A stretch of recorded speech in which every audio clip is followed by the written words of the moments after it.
I can't wait. Mark Cassiano, Struggle on the Vine. Mark, over to you. Yes, thank you, Aaron Larkin, and good evening, my fellow Toastmasters. Allow me to pour some wine in empty glasses. A shame. Tonight, ladies and gentlemen, I am drinking one of my favorite wines called Chapoulet Vineyards from Napa Valley. Maybe if Danielle's lucky, I'll share a glass with her. But Toastmasters, tonight we're going to talk about wine, my favorite passion. Yes, I love drinking wine. I love tasting wine. I love pairing them with meals and different foods. But what I really love about wine in particular is the fact that everything relates to people. Everything about wine, it complete. Why does one bottle of wine cost $5? Why does this one cost $35? Why are there wines that cost $300? There are wines that cost $10,000 a bottle. And of course, the question I always get is, well, who would spend $10,000 on a bottle of wine? What are they, nuts? And I always reply the same way. I say, well, who would spend $1 million on a studio apartment in Tribeca, New York, right? I mean, think about it. 600 square feet, and you don't even get a parking space. You want a parking space? It's another $600. I mean, you could buy a mansion. You could buy a castle in probably North Carolina. But of course, we all know the answer. It's location, it's demand, it's prestige. I mean, it's a lot cooler to say you live in Tribeca than, living in Raleigh, Durham. I'm sorry, my friends from North Carolina, but it's true. So the same thing goes for wine. So what I love about, well, first off, let me backtrack. What we're going to ask tonight is what specifically makes for a really good bottle of wine. Why are some wines really revered and some wines underperform? Why are some wines so sought after? What makes a wine bold and structured and with rightness and complexity? What makes certain wines interesting? That's what we're going to explore today. Now, I could spend an hour about vinification methods. I could talk about the vineyard sites, the angles of the slopes and then the vines, how the sunlight and how much sun the grapes receive. I mean, I could go on and on. But one thing that people in the wine industry do not talk about is water. Water and how it affects the vineyard. And what I love about this is that there's this huge dichotomy about water and the vine itself and the grapes. So let's take this wine, for example. This wine is born and raised in Napa Valley, California.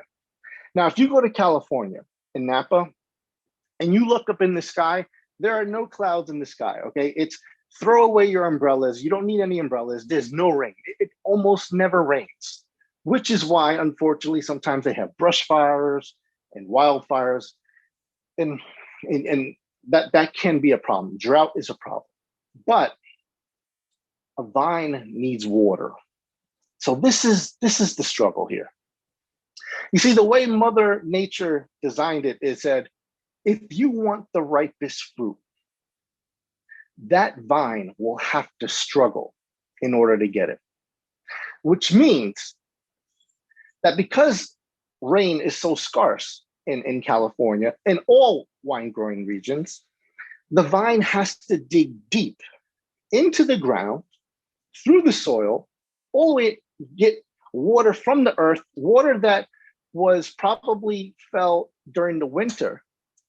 And then it feeds it through the earth, through the soil, through the vine to the grape. And this is a tedious process. And it's torture.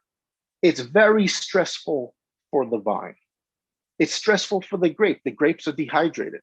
Now, this happens between March and I want to say, so the grapes are born on the vine in March, and then around September, October is when they start picking the grapes. So for 6 to 7 months, the grapes are struggling on the vine.